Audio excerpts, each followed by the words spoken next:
Chevy.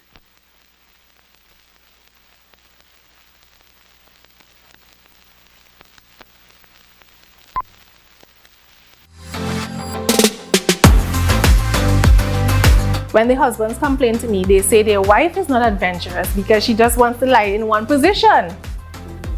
And somebody actually told me because I'm fat, I prefer to lie down flat. Because when I lie flat, everything falls nicely in place, right? But if I go on top, things will start to shake around, it's not attractive. So, you mentally, you're not present. Mentally, you're thinking, right. Oh gosh, I wonder what he's thinking. Oh gosh, what's he thinking?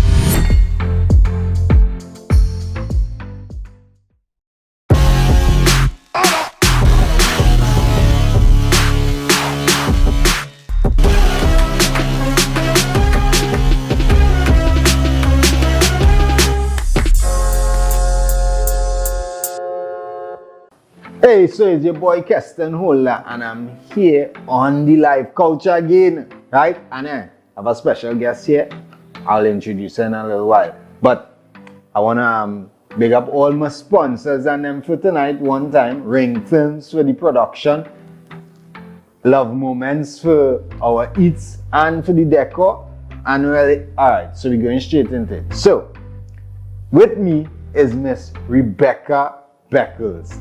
And we're here to deal with Rebecca for our second episode of Skin to Skin with a sex therapist. Yes, I said with a sex therapist. So she's been a sex therapist for the last 3 years, but she's been a guidance counselor with the ministry for the last 16 years. And she even wrote a book, Eating His Cake and Wanting to Have It Too. The Married Man's Dilemma. But that's not all. Folks, this is your opportunity because she's writing a brand new book and we're taking name suggestions right here at the live couch. The first person to send in their name and Miss Rebecca selects that name, you know what happened? You get a free book. A free book, right? So, put your name suggestions in afterwards. We're not taking the same thing. It's not eating her cake. It's the female edition thing, but we're not taking eating her cake. You come with something original, right? And for all of you all out there, married couples, you're having a little problem home. The bedroom thing ain't happening how it's supposed to happen. There's a place where you could go and talk about it. It's called the Happy Bedroom. Miss Rebecca has her own place to talk about it. And then she says it's a place where the bedroom becomes a happier place. Ah boy. So, the thing I wanted to know is, how all this experience, I want to know if there's something. No, Rebecca? Come on, man, yeah. I say there was somebody there that, gave this the experience. Well, don't worry, there's a place to that. Socials will be coming right after. So all you don't worry all yourself. All you get all the handles and all the hey. But there's not a matchmaking place, but oh gosh. If it's the right thing that God sends the way, we ain't saying no.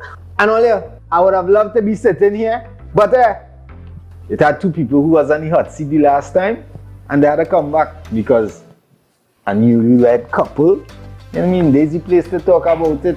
So I want to introduce none other than Jerome Butch and his wife Dion, and they're coming to sit down on the hot seat. Live couch.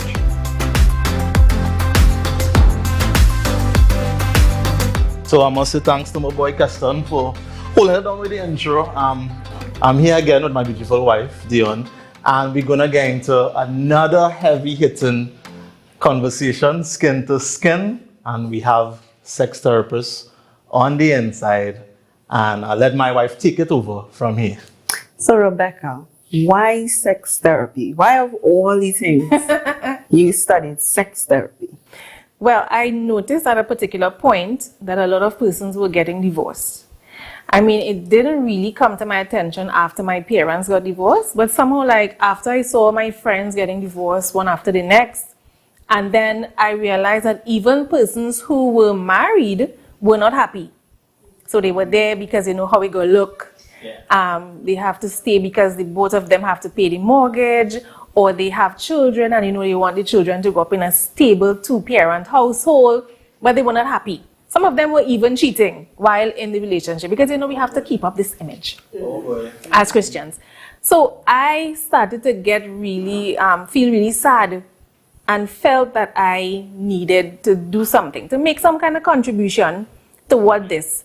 And I was thinking, it's either I help single persons, so maybe they would not get married or put more thought into marriage before they went in, or help the persons who are already married, or maybe I could help the both of them. So I started to think about, okay, what are some of the main things that cause issues in relationships? I came up with 3. Communication, sexual intimacy, and finances. 3 big ones. I don't know if you could agree with me that those are 3 big ones. So I decided to look and see which one I wanted to focus on. I looked at communication, and because I already did a lot of communication courses, I decided, okay, I think I can handle that one. I don't need to study that again because I'm really terrible with numbers, and I don't think a course could help me. I mean, really, I don't think a course can help me. That one went out, and because I was already comfortable talking about sex, even among married people who were blushing, I was comfortable, so I decided to go there.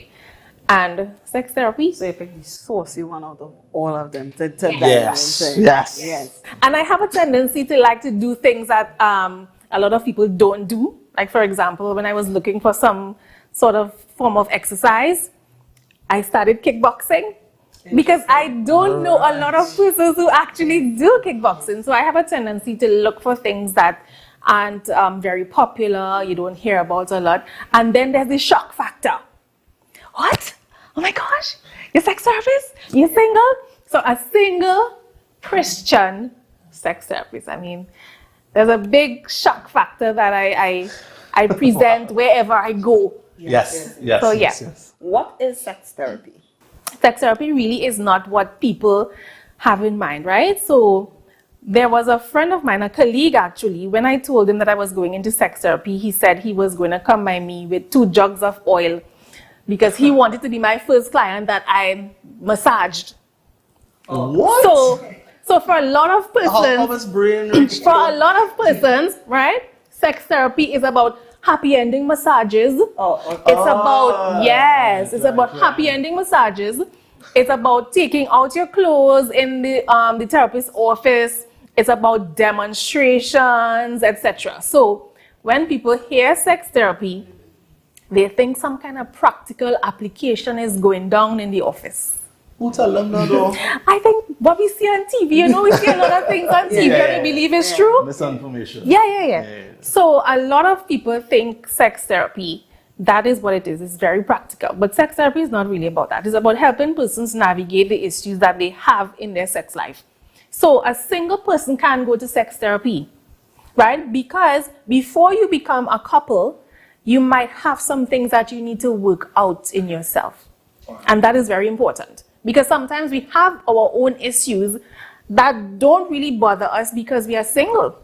But when we get into a couple setting, those demons come out. So if you can identify those before, some of your traumas, some of your ideas that you might have in your head that might not be accurate, that can come into your marriage and cause some problems, then you come to the sex therapist and we help you work through those. So when you get married, you don't have that problem anymore. So it's about talking. So we talk a lot. We give homework. I always give homework. Right. Because It should be interesting homework though, from a sex therapist. Yes. So I give you homework. So we don't do any practicals in the office, but I give you the practicals to go home and practice. And then you come back and you report and you tell me how it was. Right? Because if I don't give you homework and we just talk, and you go home and you don't do it, or when you do it, I don't check up on you, then how do I know that I was helping you? So we give homework and then the couple would come back and they will say if it worked and we give more suggestions. So it's not about this sleazy, illegal thing that people have in mind. It really is a lot about working out the issues. And of course, we know that the issues that a couple might have in their bedroom, a lot of times it is not about the bedroom, eh? No, because when you work out all the semantics about what is happening in the actual physical sex life, nothing is wrong with it. But what is happening outside trickles down. And somehow they don't make the connection, so they show up and say, you know, we're having problems with our sex life. Nothing is wrong with the sex life. It's what is happening outside that is causing problems. So it's about helping you understand what might be the contributing factors, because sometimes we have some of the answers, but we just need somebody to bring it out.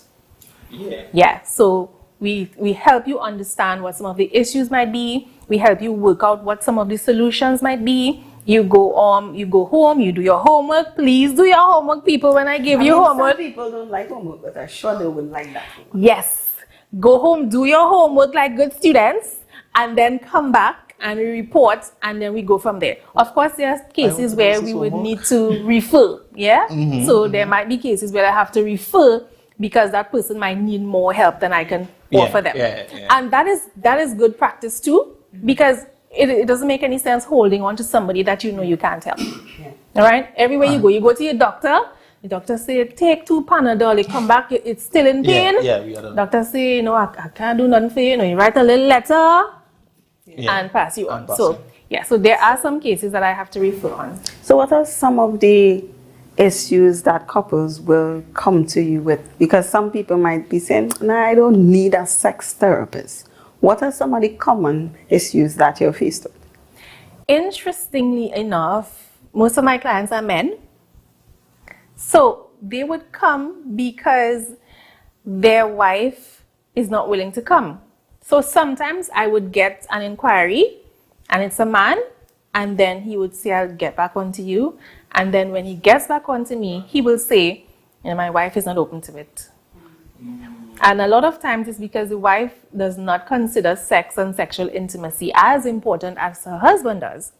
So he is reaching out because in his mind there's a problem. But in her mind it's not so important. I mean, whatever it is we're working out, we can work it out. But you need to go to no person and pay no money is not that important. So some of the issues is one person might be more interested than the other person. I see that happening a lot.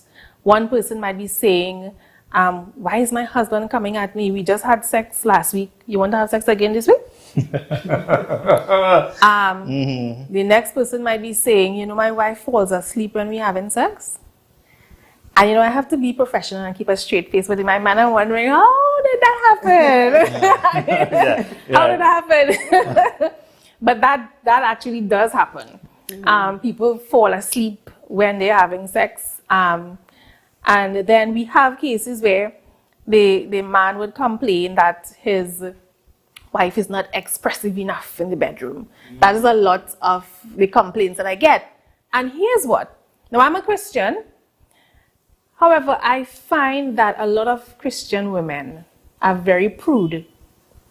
Right? That's because cool, we grew up in church, and that is actually a chapter in my book. The chapter is Good Christian Girls. Interesting. Yes, because here's what. We've been taught all our Christian life, you know, you have to be pure, you have to be chaste. It's not like men don't come after us, you know, they come in, but you know, you have to exercise self-control. And so mentally we locked off, right? And then when we get married, we just have to automatically turn that switch. Nobody really prepared us for what we're getting into. We never. So the question that is asked at the start of that chapter is, how is a good Christian girl who has had to practice self-control all her life, how is that person to turn into a freak in the sheets when she gets married? All right, let's go there. That's why you need to buy the book. Married people need to buy the book. So give us a little peek inside of the chapter. A little peek for our audience. Right. So yes, I'll answer. I'll get to that. So that is one of the big things. So you look at the women in church, the Christian women, you know, the deaconesses, they come to church, they're wearing their white. And they're all holy, you know, pastor's wife with a nice hat and thing. Right? So you have this image in your head that these women not getting on while in their bed, you know. You come to church looking all pristine. You cannot picture these women going home and doing that. So as a good Christian girl, you pattern your life. So you're going to be a good wife to your husband, fulfill his sexual needs, of course, in the missionary position. As a good Christian woman, you know, you're trying to be doing all kind of dramatic pray before meals, and pray before meals. So you stay in the missionary position. All these acrobatics that we see in these books, that is not for you because you are a Christian, right? So that is one of the things that a lot of men complain about. Their wife is not adventurous. She's not willing to try new things. Even when he is offering, she's not willing to try. It's a kind of mind thing because we know that sex is not just physical. It's a big mind thing. So if in her mind she's not comfortable, she's not going to go with it. So on that point, how do a man help the woman be comfortable? What are your suggestions? Because persons are hearing this and be like, okay, how do I do that at this point in my marriage? So a couple things, right? So we can back up. A couple things. It's important before a person gets married that they have counseling. One of the topics that is covered is premarital counseling is sexual intimacy. Now let me ask you a business. Before you got married, right? Asking your business. Before you got married, you got premarital counseling. Yes. And they talked about sexual intimacy. Not that much. No, not that much. So a sprinkle. So it has been my experience. Now I've heard of some really good counselors, right? Let me put that out there. I've heard of some really good counselors who the couple would go away with activity sheets and compatibility sheets and all that good stuff, right? But a lot of persons are saying, you know, when we went to counseling, they talked about Adam and his wife were naked in the garden and they were unashamed. And you know, the bed is undefiled. And so you're talking about your body being the temple. And basically that is what it is about. We don't really go into the nitty-gritty of anything. So when you get married, you reach in the honeymoon suite. And a snake talk to you. And your wife still with her plastic seal on. And you're standing up wondering, what's the next move? A lot of persons go through this period of their marriage as a very rough patch. You know, trial and error, you get things right, you get things wrong. The honeymoon, a lot of persons report it was a terrible experience, it was traumatic, and months after, they finally get things right with some tweaking, etc. But I believe that even though you might not get everything right the first time, I believe it doesn't have to be traumatic. I believe if with adequate knowledge, it can really be a nice experience. Because I tell people, why are you trying to rush into it the first night? I don't believe that you will die tomorrow. You have to consummate it. Strip off your clothes, you're excited and everything. It just needs to happen that night. That's the thing. But I don't think you will die tonight, so it have tomorrow. You know, so you try a little thing tonight, or better yet, you come home, you're tired. True. That's not maybe the experience, You sleep, you're knocked out cold. But the thing is, you have to report in the morning that you consummated. So whether or not you're tired, you're trying to take. Correct. And it flop. It bound to flop because everybody tired. Right? Take a nice little sleep. Tomorrow we go again. And if tomorrow we only reach halfway, it have later. You know? So you now start. So the need to rush in is something that spoils the whole thing. Years ago, when good sense escaped me, I was actually considering getting married.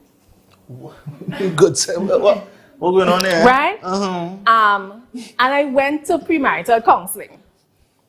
Now, we already knew the relationship was in the bin, it wasn't going anywhere, but I really, really wanted to know what premarital counseling was like, so I convinced my boyfriend, let's go. Right, We went to all 6 of the sessions, right? The day the minister announced we were going to talk about sex next, yes, I was excited. Right, right. We went, it was just like the ones before. It was a whole lecture. There wasn't any question and answer. It was just a basic lecture, one session, and that was it. I was so disappointed. So a lot of times people don't get adequate information beforehand. So their mind is still back then when I'm supposed to keep myself to myself. They have not transitioned over to being somebody's lover. They have not transitioned over to being a married person that you don't have to thief anything again. You don't have to thief and not tell your parents. You don't have to ask God for forgiveness because you just sinned. We have not transitioned across there, so we're having some issues.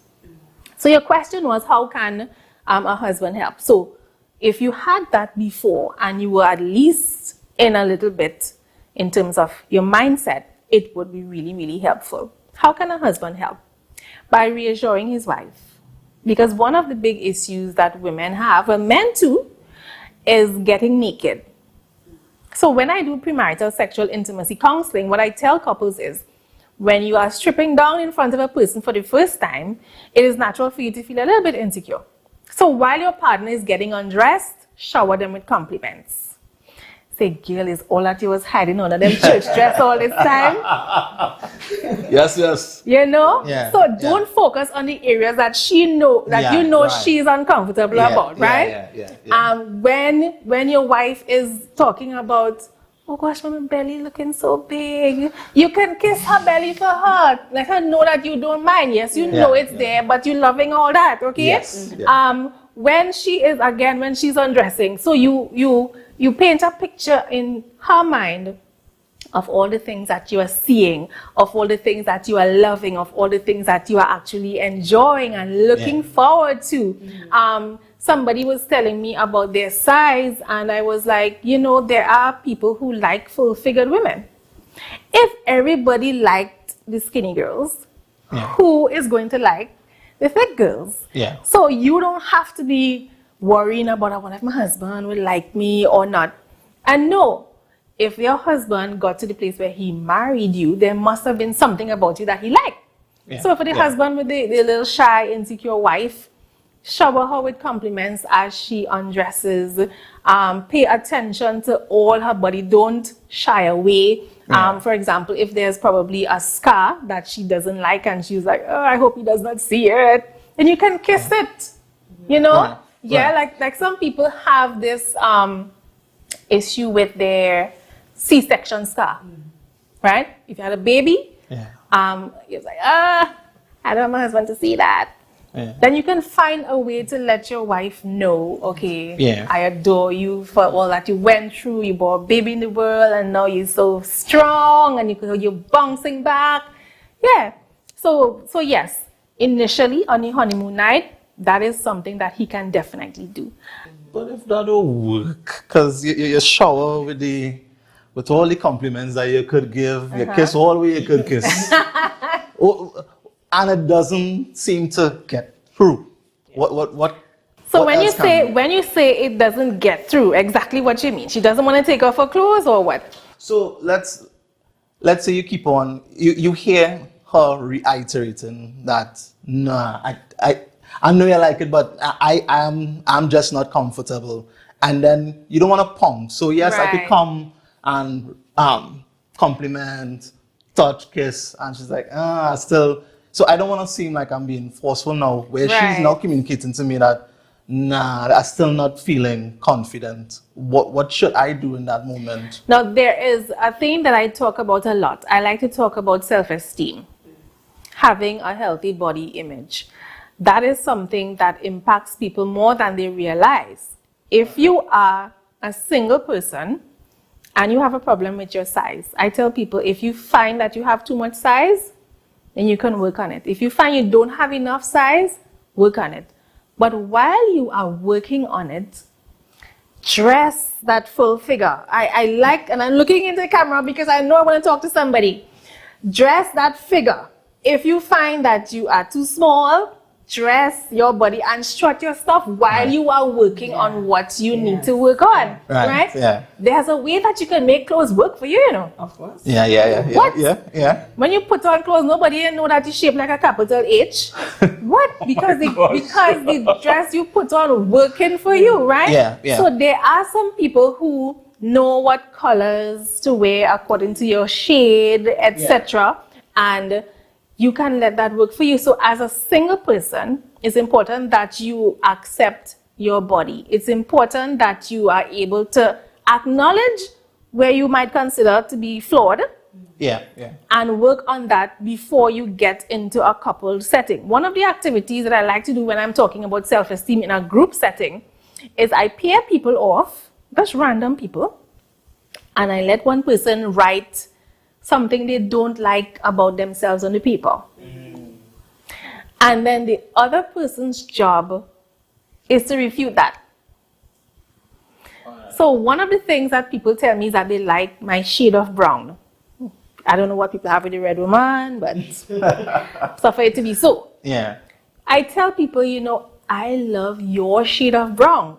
If you're a darker shade, I always tell people that because my shade of brown is very unforgiving. Any little mark, any little scratch, any little thing, you have to see it. Yeah. The darker shades are very forgiving. You have a scratch, you have a scar, nobody's seen it. Right. So you let that person know that the thing that you are feeling a funny way about is something that somebody might actually appreciate. And another thing that women have a problem with, like if they don't have enough breasts, I wish I had plenty breasts. And then the busty women will tell you of all the problems the reverse. that they have with their bra strap digging into their shoulder or the back pain that they're having. Yeah. So that is one of the things that I think that we can do even before we get married. Look at ourselves and be honest. Don't say, ooh, and it's not. All right? Acknowledge what you feel is a flaw while working on what you can fix. I have a big head. There's nothing I can do about that. I just have to accept that. So I'm now coming to ask that. So if you put in the exercise, say, all right, my head big, and then you pass the paper on the person like, well, boy, your head really big. It has Are we moving on there? It has a lovely shape. Oh, okay. Thanks. Right? Yeah. Because I always say that if I had a better shaped head, I would take a man cut. Not everybody's head is shaped the same way, right? True. So you can find something still. You can still find something. I get it. But the thing is, because our self-esteem and how we view ourselves, it is based on a lot of factors that begin from when we were little. It is embedded. So it's not going to go away one time. So if as a husband you're trying to lavish your wife with attention and everything that you think she needs, it is not going to get that problem fixed overnight. All right. Well, I need to go in there a little bit in terms of what are some of the things people can do in the singleness to deal. Well, first they have to identify that this is a thing. And most times persons know. They watch yourself, they don't like this, they like this. All right. So what are some of the things that you think in singleness people should start being aware of, and what are some of the things you could recommend that they start tackling? In terms of preparing for getting married? Yes. But their self-esteem and singleness. Oh, the self-esteem. Yes. Yeah. You need to identify what your values are. Right. Because if we don't know what our worth is, if we don't know what we are, what we stand for, if we don't know all those very important things, then we can just pair up with any and everybody. Right? So if we're thinking of self-esteem, and if we think about what price we put on ourselves, and if we think about what our values are, if we know what those are, then we're in a better position to accept somebody in our life who is going to support us according to our values. Because then we see people who get married and then they break up, and when I ask, what's the problem? Well, I'm not the same person I was when I got married. I have evolved, and I now know myself, and this is not the person that I want. Right? So if you can identify what your values are beforehand, then you're in a better position to choose a better partner for you. So that is one of the things that you can do in terms of building your values. Associate with people who make you feel good about yourself. We have some people that have friends that make some really bad jokes, eh? So you always get called big head, you always get called flat nose, you always, and for some people who are thick skinned, that is okay, but there's some people who really take it to heart. And there's some people who will walk with their head down and they would stick with those same friends as though their life depended on it. So if you are in a situation where the people you associate with, they don't really make you feel good about yourself, then maybe you need to reshuffle your deck of card of friends. Find somebody who is going to make you feel good about yourself. If we're talking about your self-esteem, let's think about what are some of the things that you are really good at. One of the things that I do with my students, I say, typically in our society, we were not socialized to blow our own horns.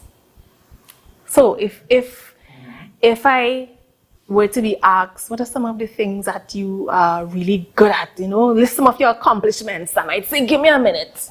Yeah, give me a minute. Because it will sound as though we're boasting. Yeah, full of yourself.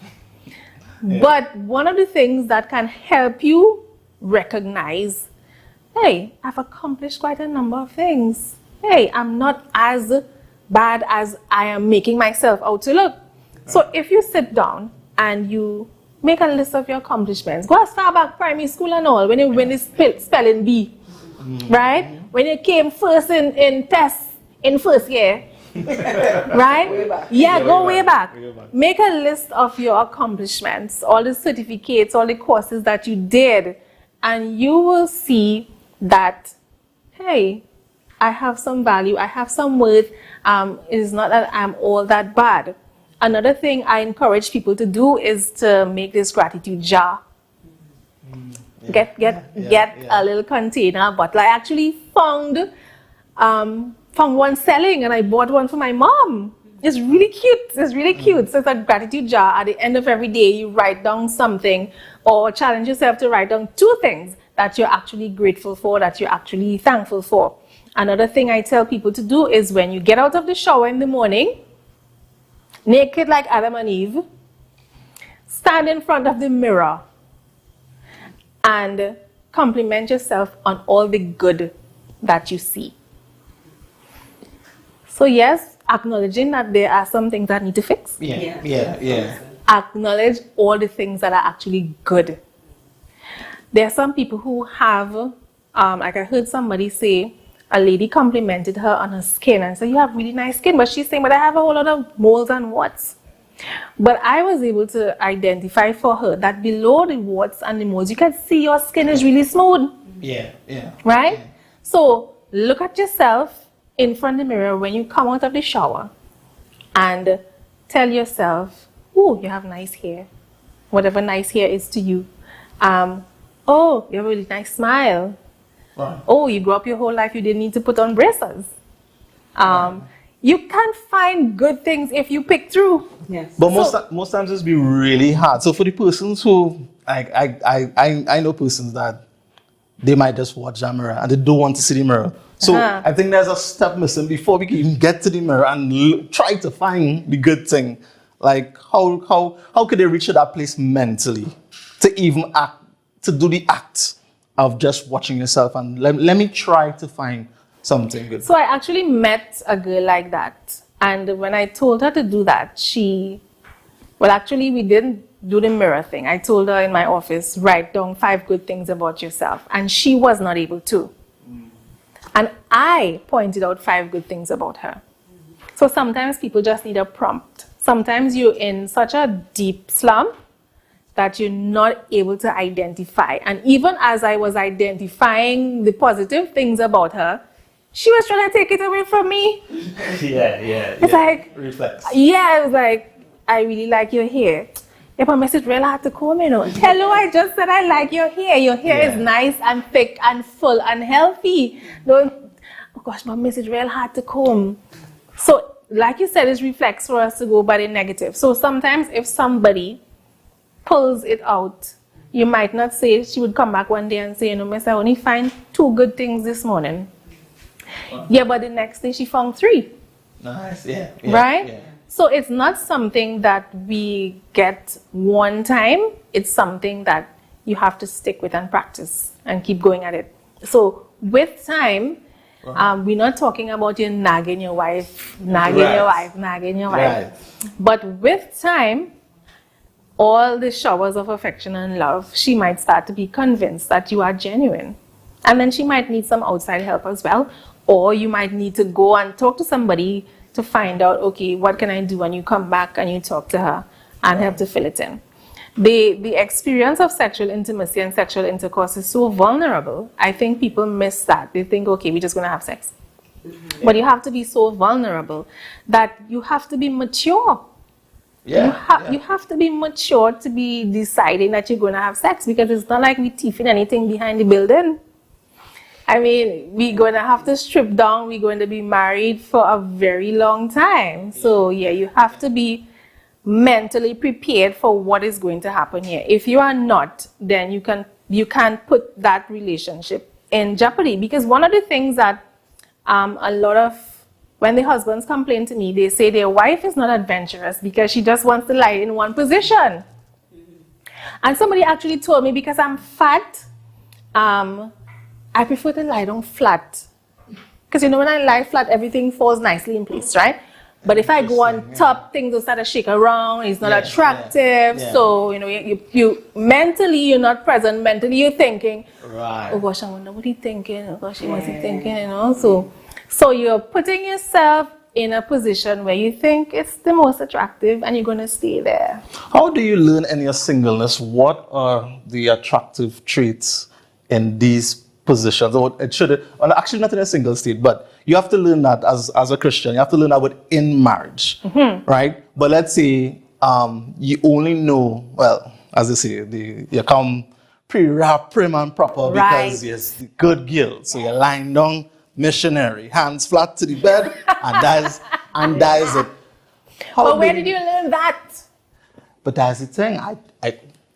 Where did you? Nah, that's what. That's what. She didn't learn that. But that's the thing. It is probably a misconception that is happening around, and people think that is the pure way of having it. So how do we now learn that if it wasn't a learned thing before? Not just learn, unlearn. Or unlearn the wrong thing. Pure way. That's quite an interesting way to put it, huh? Well, that is what has been perceived. Yes. The good Christian position, right? Yes. The thing is, again, when you get married and you start experiencing sexual intercourse, you would recognize that sometimes one position alone wouldn't cut it. So we are not telling you that you're changing up positions just to test your flexibility or to try and see if you can tick off all the positions in the Kama Sutra. Right. That is not where we're going with this. Certain positions will do different things for you. Right. So if you lie flat on your back, you'll probably get a particular sensation. If you go on top, you get a different sensation. If you lie side to side, you get a different sensation. Right. So once you start experimenting, then you would recognize, hey, you know what? I think I need to speed things up a bit. And this is a position that I know would speed up because you've tried it before, right? Yeah. And then when you start to speed things up, it's like, okay, like this is coming to the end faster than I wanted to. So you switch to another position that you know is going to slow down things a bit. Yeah. So it's not about trying to engage in acrobatics. It's about realizing that the one position every night ain't cutting it. And it's about being open enough to be adventurous and not be embarrassed. Because if you're saying you're trying out these new positions and let's say one person falls off the bed or we laugh. Yeah. Or in a new position you saw in a book and you recognize, nah boy, I'm not as young as I used to be. This ain't working, you know. This is a little more difficult than I anticipated. Hamstring pull up. Hamstring pull, you get a big Charlie horse. That is not what we were going for, right? Yeah. So you don't try it again, but you laugh. You have some fun. But the thing is, you cannot be thinking at that point, about how awkward you're looking or how embarrassed you're feeling, that's just going to kill the mood. Because you have to be in the moment. So right? I have a question in terms of, killing the mood and you want this a certain way. When do you communicate that to your partner? Live action going on? Or like when and how do you communicate your needs to your partner? Now, bearing in mind that communication doesn't always have to be verbal. There are lots of ways that you can do that. You can do it in and you can do it after, right? So in the act, so some persons, they don't like, no baby, not so, go so. No, nah, stop, more. Okay, move, higher, no, higher, longer, go, right. Some people find that is very distracting. Yeah. But there are things that you can do that is actually non-verbal. So you can move your partner's hand. Right. So for example, if you find, not you, but if you find that if you find that your husband is really excited and he's really ready to touch your vulva, but mentally and physically you're not there as yet, you can just gently move his hand away, or you can position your body in a different way. And when then you are moving my hand for? No. So it's according to how you do it. You batted him away. Right? Because if you bat it away, then things might just go south. No, right? let me put a little more context with this, right? So the thing is, right? So let's say you haven't had all the nice communication I'll be talking about now, and you're now trying to figure it out, and you're taking that gesture as, okay, something is wrong, and not taking it as, oh, she's guiding me along. Because most times you're taking it as, well, something wrong. So at a point, if your hand gets moved away and you feel kind of shy, you don't want to put it back. When she is ready, she will guide it back. Okay, and if she guide it back, are we done there? When she is ready, she will guide it back, all right? Right. Because she's realizing that, no, he ain't putting it back because I just turn it, right? So when she's ready, she will guide it back. So by guiding your partner's hands, by the way you position your body, by the noises that you make. So your partner, one of the ways that your partner would know if a particular move they just made, if it is really exciting or if it's not too much, you listen to the songs that your partner makes. And that's why we tell people, you see this quiet thing that you're trying to do inside here? But if somebody's just a quiet person, you're telling them get to make that noise. all the time. No, I'm not telling you to come out of character. Right, I'm not telling you to come out of character, because then you will say, all right, so tonight when my husband touched my breast, I will say, ah. And then when he touched my bottom, I'll say, oh. Yeah. And so you practice beforehand. In the key of C. Right. Right. That's not what we're talking about. You know, because it will come across too mechanical. So that is not what we're talking about. But I remember looking at an episode of 10 Years Younger with Stacey and Clinton. And they told us how they make the episode. They said they tell the people when they see a particular item of clothing, everything that's in your mind, say it out loud. Because remember, we have to follow them around the camera. And so we need to know exactly what you're thinking. So that is one of the things that I tell couples. What you're thinking, express it, right? So if you're thinking, oh, that feels really good, say it aloud. Okay, say it aloud. If you want to make a particular song, but you're thinking you'll probably sound like an animal, make the song still, okay? Make the song still. So yes, there are lots of people who say, I'm really quiet, but you have to kind of come out of that, because sometimes your partner would need some gentle guiding, and the noises that you make will definitely help them. And the thing about that quietness, because a lot of persons, when they were growing up, they were helping themselves to themselves, right? Yes. So they were masturbating. You know, you have to be quiet because you don't want your parents to know what you're doing. So a lot of the boys grew up masturbating stealth. You do it like a ninja. Yeah. So nobody knows what you're doing. And when you climax, you can't make no noise because everybody will know. And when you get married, that's what you're accustomed to, right? Yeah. The same thing with the female. You don't want anybody to know what you're doing. So when you get married now, that is what you're accustomed to.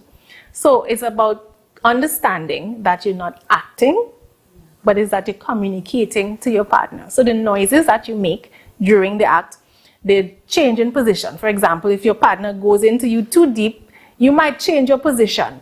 Right. And then he would know, okay, that is probably a little bit uncomfortable. For example, if somebody has fibroids, there are certain positions that would probably be uncomfortable for them. So when you move your body, then your husband will know, okay, I probably hit where I wasn't supposed to hit. Yeah. So that is a way of communicating as well. When you are finished, most men don't like you to just go through the post-mortem one time. Babe, you see that thing you did behind my ears? Don't do it again. I really don't like it. Yeah. Right? So next day, you have to send little sexy notes to each other. You know, that new thing you tried last night, it was really good. Right. Send little love notes to each other. Or what you can do is to ask for more of something. And if you're asking for more of something, then the person knows that you like that. And the person might say, but I'll try something new. I find like you and mention it. Then they would know, okay, you didn't particularly like it. So it is not about straight talking and coming out right and saying what I like and what I didn't like, because that could be a mood killer. Yes. And sex is very, very sensitive, right? So nobody wants to know that they pull out their A game last night. Only to find out tomorrow. That was just in your mind. So you really have to be comfortable and sensitive when you're bringing that up. But it's important. Sex is not about a guessing game. Because you don't want to know that, like I said, you're trying something all these years. And after you've been married for 15 years, your partner tells you, I don't like that, you know. But you were busy doing it every single session. Thinking that's your go-to. So I want to touch on the dynamic of virgin, and non-virgin in the marital bed. Because now you have someone who has tasted the unforbidden waters before and now develop their likes and understand themselves, and now you going into your marriage and now that person needs to learn these things about you, but then again they didn't have the experiences you had, and now you're coming in with what Sandra to do and what so and so to do, and they didn't like that. How do you work around that dynamic in terms of communication and helping each other understand the history, what history they have? And that is definitely an argument for staying pure until you get married. Yes, it is. Yeah. Because then you have nobody to compare with, and whatever your partner does is going to take you to glory. Right? Yes. Of course, some people just get it wrong, whether you had experience in the past or not. Some people just get it wrong. One of the things that some persons have had to realize is that sometimes their current experience is never going to match their history.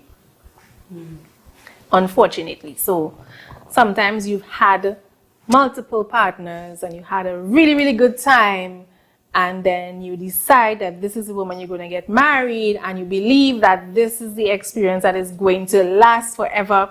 I mean, when you roll over, the woman is right there. So you have it on demand. You're looking forward to that, and when you get into the experience, it's not measuring up. That has been the experience of quite a number of persons. Sometimes they have to accept that it is not going to be replicated, that this is the person that they got married to. And sometimes it's not that they're not satisfied, you know. It's that they are satisfied. It's just that they want all the acrobatics and all the excitement, right? The extra, So their current partner is fulfilling a need, but not as explosive as their previous partners. And sometimes you would try to see if you could get your partner to be like your previous partners, and sometimes it never happens. And sometimes you just have to relax and realize this is something new. This is a new person. This is a new experience with this person, and I should not be comparing them or expecting them to be like some other person. So you have to look at what you have going on. Look at the good that exists. This person has never said no to you. They never turn you down. They're willing.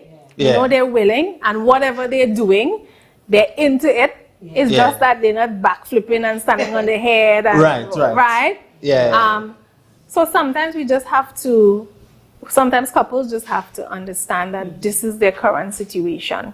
And it's not like their sex life is not healthy. It's just that what is happening is that they have comparisons. It's just like a couple who might be happily married, but then they look at another person's relationship. Right. And they suddenly find they have problems. They don't have any problems, you know. Whatever is going on by them is working. But you're making a comparison. So that is always a danger with the comparison when you believe that something is better. It's not like what you have is not good. Yeah.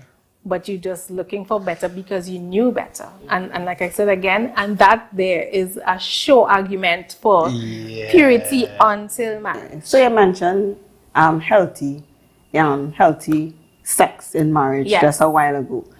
And once I asked the question of what do you think, or is there a number of like times in a marriage you say, this is a healthy amount of times for you to have sex?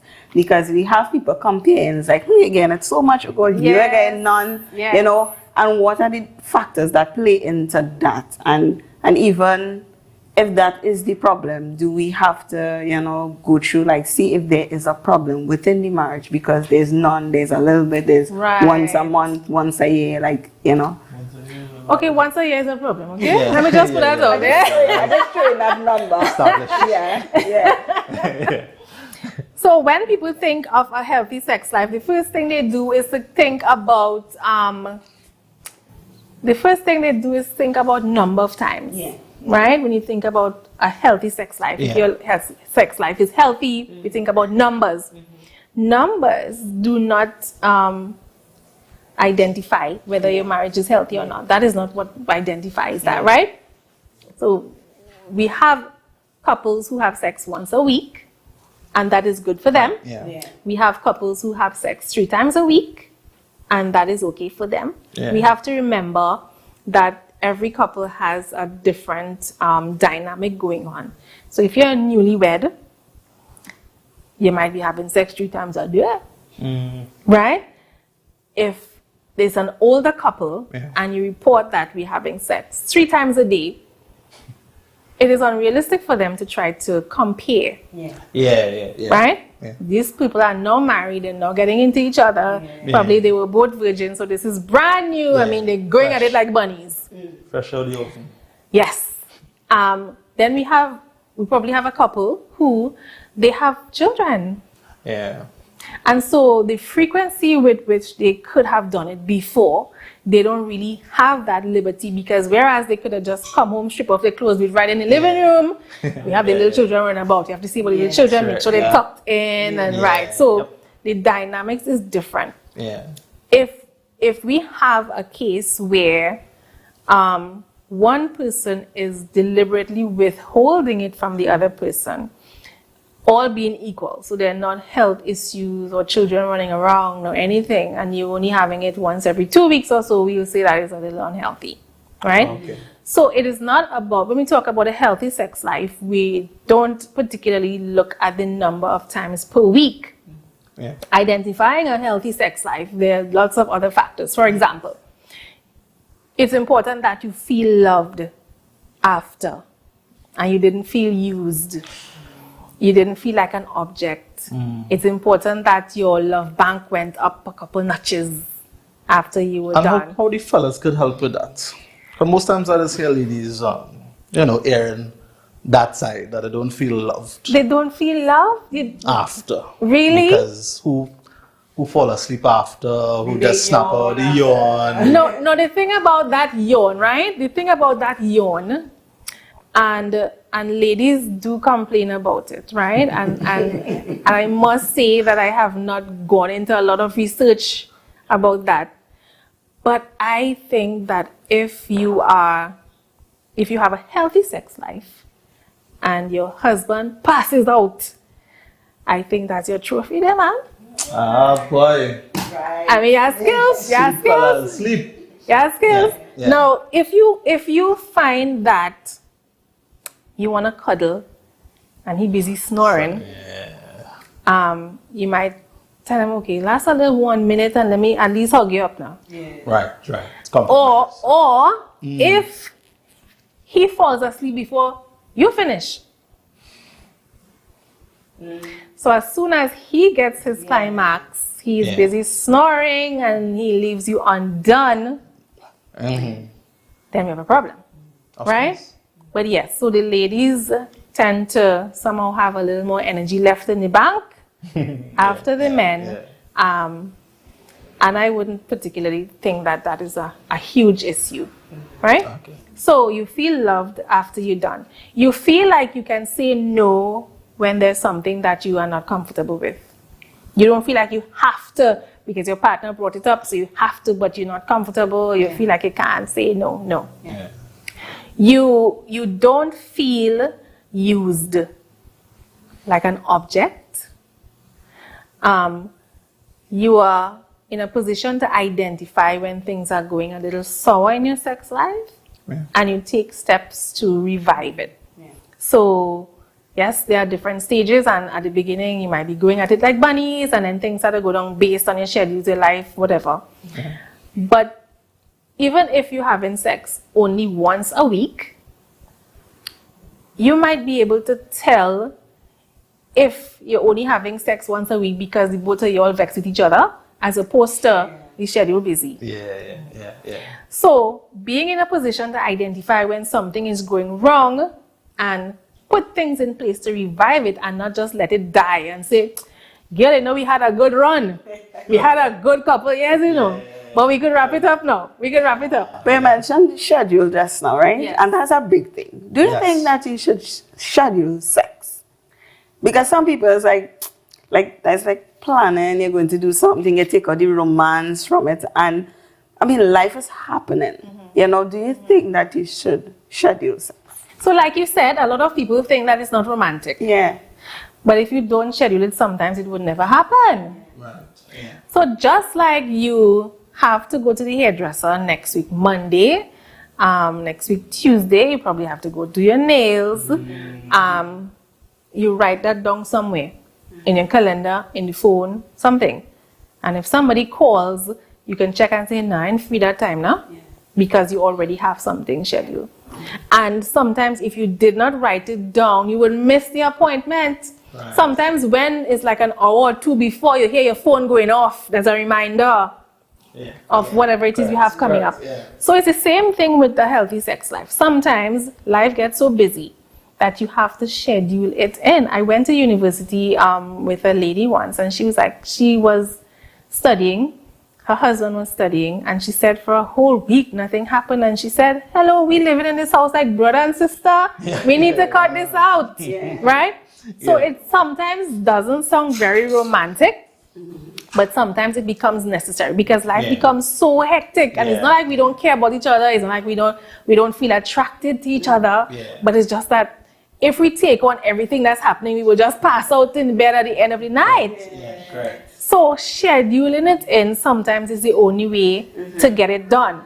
And when you schedule it, don't take in any other appointments, because you know your mother call. I mean, it's your mother.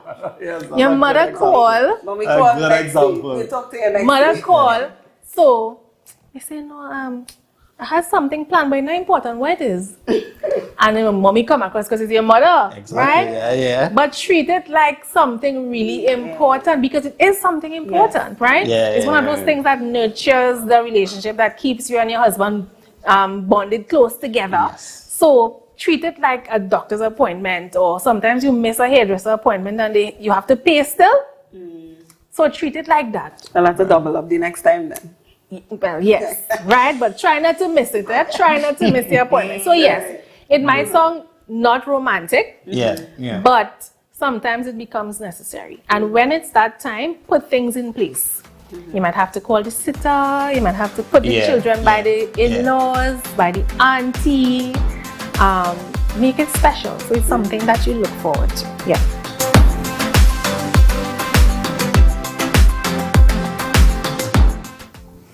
So a lot of times, a couple would say we are not having a lot of sex, and the husband would report, every time we have sex is because I initiated it. So I feel she does not want to have sex. Now, if you are the person asking all the time, that means that you are the person getting all the rejections.